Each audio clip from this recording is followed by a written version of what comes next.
This week on The Record, longest shutdown ever. What's broken in Washington and what fixes are in sight. Illinois Senator Tammy Duckworth and two Democrats running to join her in the upper chamber weigh in. All coming up right now.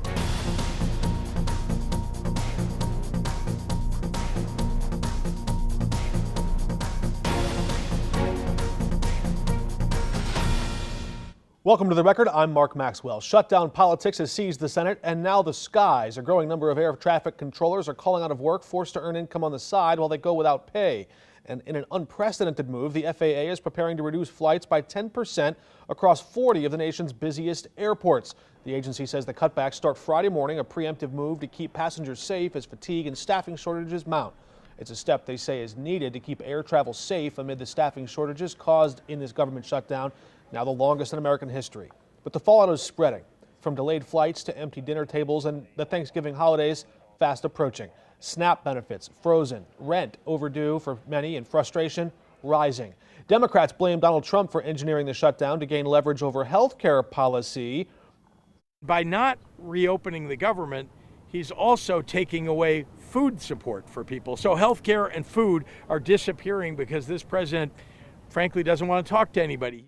Meanwhile, Republicans like Missouri's Josh Hawley say it's all just gone too far. The shutdown needs to end. And in my state, I can just tell you, it is really hurting real people. This is why I've offered a bill to pay those SNAP benefits, because people need the assistance, 42 million people. I mean, this is becoming a humanitarian crisis, and I think we have got to end this ASAP. Caught in the middle, working families and travelers who feel like hostages in a political standoff. Illinois Senator Tammy Duckworth says the fight is really about saving health care for the middle class. What will she tell Americans who wonder if either party remembers who's really paying the price here?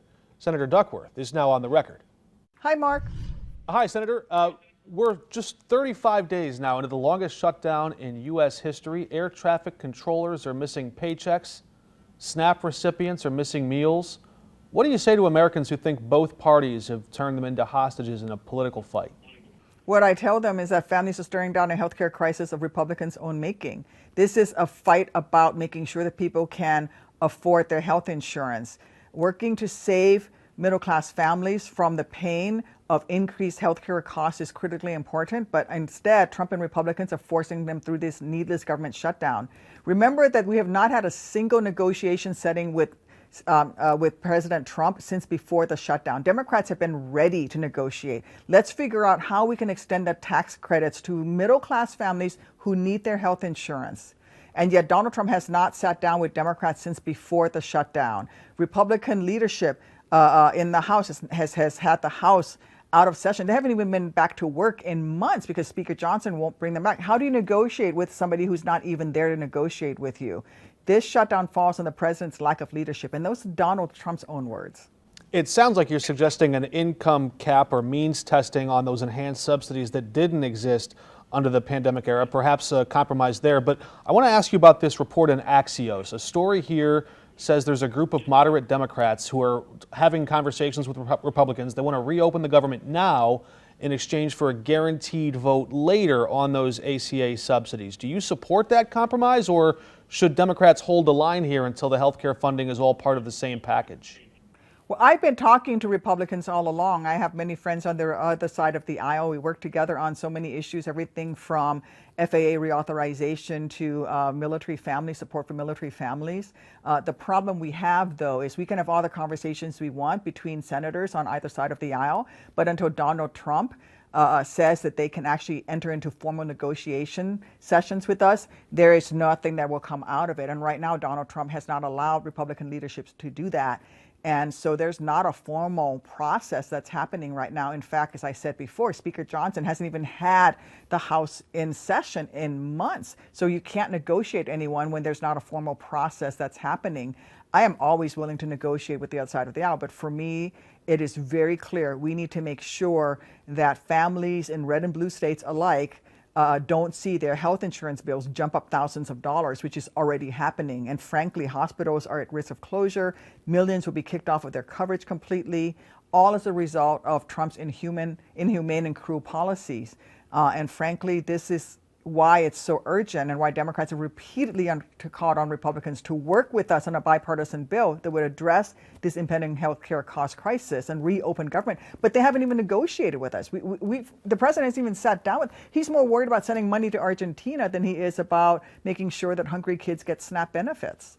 Sure, but on that deal, if you had that deal on the table, open the government now, get a vote on the ACA subsidies later, do you take that deal to open the government? But there's no deal. They're not giving us a deal. We're not even negotiating with them. We're just having informal conversations about what we need to do. And for me, it's making sure that people have access to health insurance. All right, Senator, if you were back home in Illinois explaining this to a single mom who just lost half her grocery money, can't fly to visit family during the holidays because of these pending flight delays, how would you persuade her this shutdown was worth it? Because that same single mom probably saw her health insurance increase by over 200%, and she'd probably tell me, Tammy, I have to choose between health insurance coverage for my children or paying rent.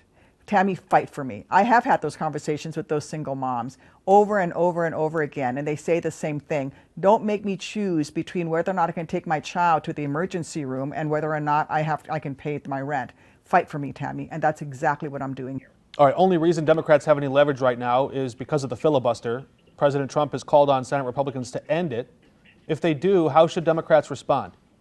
Well, you know what? I think that the Republicans have been over and over, they've been changing the rules to throw out the rule book entirely when it suits them. While I'm disappointed, I'm not surprised to see Trump trying to do that again here. But whether or not he's successful, this effort really lays bare that Republicans could have prevented this shutdown entirely or ended it at any point in the past month had they wanted to. Because, look, Republicans control the White House, the House, and the Senate.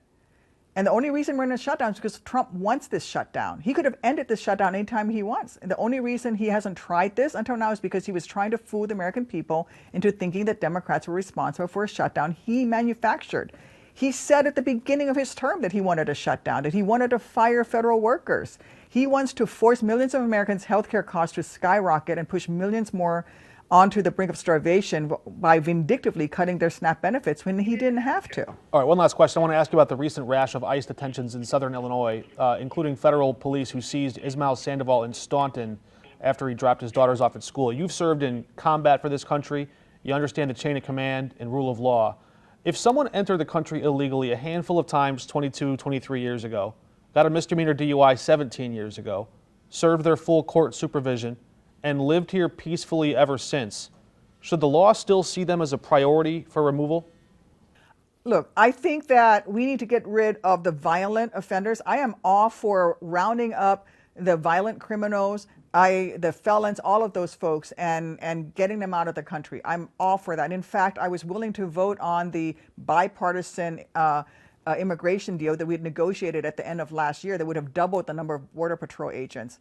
However, people who are peacefully here, who are observing the rule of law, who don't deserve to be ripped away from their families, that's not what this country is about. It's hurting our economy. And by the way, of all of the deportations that have happened, less than 13% have been violent criminals. He's actually going after peaceful people who've been here tearing apart families, trying to intimidate Americans. Republicans and Trump should be focusing on deporting those violent criminals, not ripping moms away from their children. They should not be focusing on having masked agents disappear people off our streets, including American citizens, by the way, without due process, or wasting military resources by forcing our troops to intimidate American citizens in their own communities. That's not about law and order. It's just needlessly cruel and wasteful. If we let Trump just ignore due process for one person because he doesn't like it, then what's going to stop him from doing it to any one of us? All right, Senator Duckworth, thanks for your time. Thank you. We invited Republican Congressman Mike Boss to appear on the record. We do hope to hear from him soon. When we come back, we meet Congressman Roger Krishnamurthy out on the campaign trail. As the debate to reopen the government stalls in the Senate, members of the House have a lot of time on their hands. Speaker Johnson has not called them back in for a vote in more than a month, so we caught up with Congressman Roger Krishnamurthy outside a vulnerable hospital in Cahokia Heights. The Obamacare tax credits, if they expire, are going to leave an additional 4 million people across the country without health insurance. Weren't those enhanced subsidies added on during the pandemic because of the financial crunch, because so many people were going without paychecks? and they were losing their jobs, therefore losing their their employer-based health insurance. Wasn't that the whole point of it? That emergency no longer exists today, does it? Well, tell that to the families who have those tax credits who are about to lose them. I'll just give you one example. A family, let's say a couple who's 60 years old, so they're not old enough to qualify for Medicare, making about 400% of the poverty line, right now pays about $6,000 to $7,000 in health insurance, so $500 a month. Now that the tax credits are expiring, that premium is going to jump to $2,000 per month or $24,000 a year, meaning they're not going to be able to afford health insurance. Isn't that an admission that the Affordable Care Act isn't all that affordable? No, it's an admission that without the tax credits, health insurance is not affordable on Obamacare for people earning between the poverty limit and 400% of the poverty limit. Much more of our extended conversation with Congressman Raja Krishnamurthy up on our website, ksdk.com. And tune into the free 5+ app tomorrow night for an extended episode of The Record. All right, Juliana Stratton's here in studio when we come back. Illinois picks their party nominees for big races in just 130 days. The biggest prize up for grabs, an open seat in the U.S. Senate. We just heard from Congressman Raja Krishnamurthy. His rival, Lieutenant Governor Juliana Stratton, is also courting voters in the Metro East, and she joins us now on The Record. Good to have you with us. Great to be here. I want to ask you about this shutdown going on in D.C. right now. Senator Richard Blumenthal just yesterday said if all Democrats can extract from this prolonged government shutdown is a promise to vote on expanding ACA subsidies at some point off in the future, then voters would see that as surrender. Do you agree with him, or should Democrats open the government now and debate health care later? I think the Democrats need to hold the line. I mean, look at what's happening right now. We have a president and congressional Republicans who are really using health care as a bargaining chip. They then moved on to make food access and SNAP benefits a bargaining chip. And I think that's a false choice. I think we should do everything that we can to make sure that we hold the line, work to protect health care. Of course, we want to ultimately see a functioning government, but that's not what Donald Trump and congressional Republicans are focused on right now. And to try to take away health care and to make it more expensive at a time when people are deciding between paying their rent and being able to go to the doctor, that's not something that we should focus on. Why does the Affordable Care Act need federal government subsidies? Is that a sign that something is broken? Well, I do think that there needs to be more reform with health care. I mean, I'm someone that promotes, wanting to have universal health care. I think we need a system where people don't have to decide between paying their bills and getting health care. And too many people are doing that right now. Look at what's happening right in rural Illinois, where 9 hospitals are on the chopping block because of cuts to Medicaid. But remember, these are Republicans who are pushing to take away health care from people, cutting Medicaid, what they're doing with the ACA and those rates. We need to make sure that we are expanding access to health care because, to me, health care is a right and not a privilege. I think I heard something new there. I want to explore that if I can, because when we talked last 6 months ago, those of our viewers who watch carefully will remember that I asked you what your specific health care plan was. You said then, quote, a lot of these policy conversations aren't going to matter if we, Democrats, don't get to stop Donald Trump. It's true. With respect to that fighting posture, you are running for a term that would include at least 4 years of whatever comes after Donald Trump. So I think voters will want to know exactly what health care plan they'd be getting if they vote for you. You said universal health care. What does that look like? Well, I mean, some people would say universal health care, Medicare for all. What I always say is that the way that I even got into running for office in the first place was because I was caring for my mother who had Alzheimer's, and it was at a time where our previous governor in Illinois was trying to strip away health care from seniors. And I don't think that that should be the case.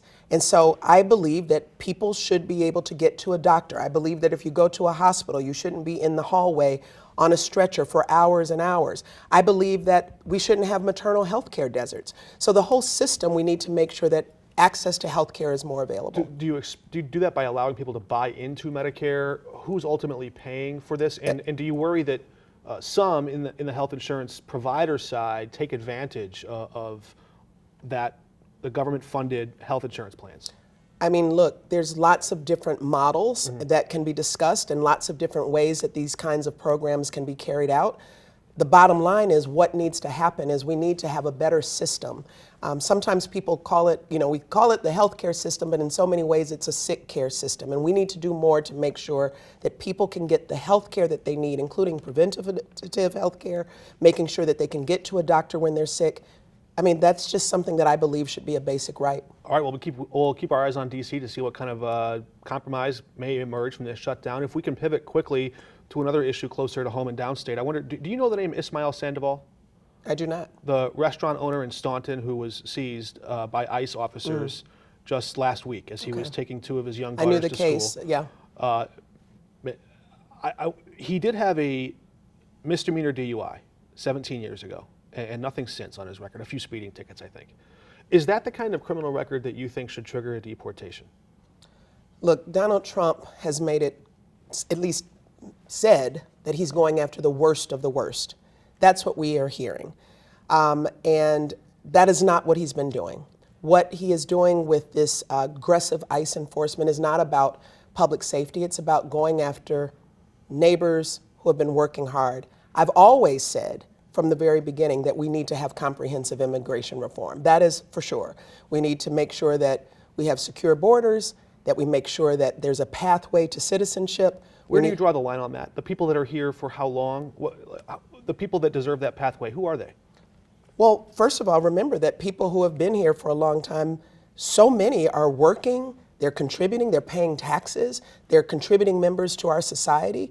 When he's talking about the worst of the worst, I thought what that meant was people who were convicted of violent crimes, but that's not who he's going after. We just saw in Chicago just yesterday, earlier in the week, someone being snatched out, a teacher in a daycare center being snatched out in front of children by ICE agents. And ICE used to have a 1,000-foot perimeter around schools when they've dropped that contingency. They're not following any rules. And the other thing is that they're often masked in unmarked cars, and they don't have warrants. And all of us should be worried about any time government agencies are not following due process. In the little time we have left here, I wonder how you read the election results of Tuesday night. What message won?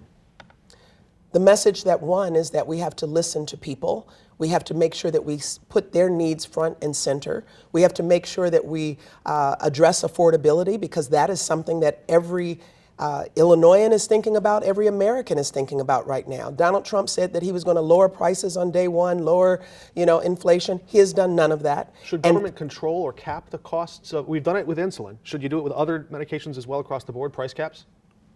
Well, I think that, any type of medication that is a life-saving medication, that yes, we have to think about how to negotiate ways that people can have medication that they are using every single month, whether it's insulin, whether it's asthma medication, those medications that are too expensive. I think we absolutely should allow Medicare to negotiate lower prices for prescription drugs. I wish we had more time, but thank you so much for stopping by our studio. Thanks for having me. All right, we're back in a moment. The global economy keeps turning. Prices climb, profits swell, and yet somehow our paychecks just don't stretch like they used to. Groceries cost more, cars cost more, even the parts that keep your car running cost more. And when the bills pile up, it's natural to ask, who's deciding what we pay? We've come to think over the years, the free market sets the prices, Congress sets the tax rate. Remember that old line, no taxation without representation? Kind of how we got this whole America thing up and running. But in Washington, President Trump's central economic theory, using personal tariffs like a battering ram in foreign diplomacy, tested the limits of that old question. Who really holds the power of the purse strings? And who really pays for tariffs purportedly leveled against those foreign nations? So let's check the record. This week, the Supreme Court pressed the White House to explain itself. The justification is being used for a power to impose tariffs on any product from any country in any amount for any length of time.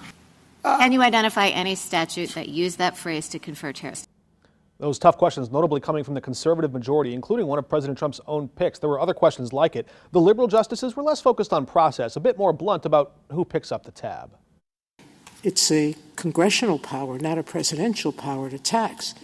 And you want to say tariffs are not taxes, but that's exactly what they are. They're generating money from American citizens, revenue.